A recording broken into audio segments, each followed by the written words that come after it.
Ang nahugot natin ay si Hermit card. This is Virgo energy. Kung meron ka mang Virgo sa chart mo, no?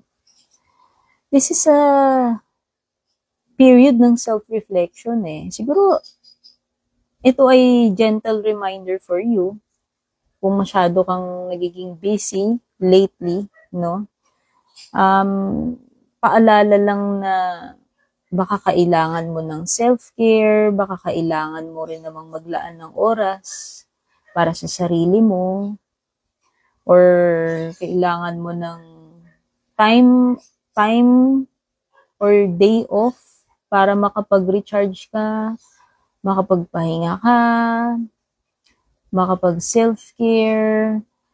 Pwede rin itong pag lalay low kung gusto mo munang dumitouch sa iyong busy routine, no? Ito ay period ng meditation or contemplation. Baka meron kayong something na importante na kailangan ninyong pag-isipan muna, paglaanan ng oras, pagmuni-munihan. Yan. Ito ay period ng pagiging solo.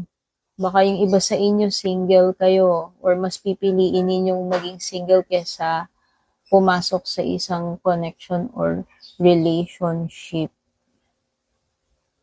Ito yung card na parang nagkakaroon ka ng malalim na reflection sa sarili mo. Okay?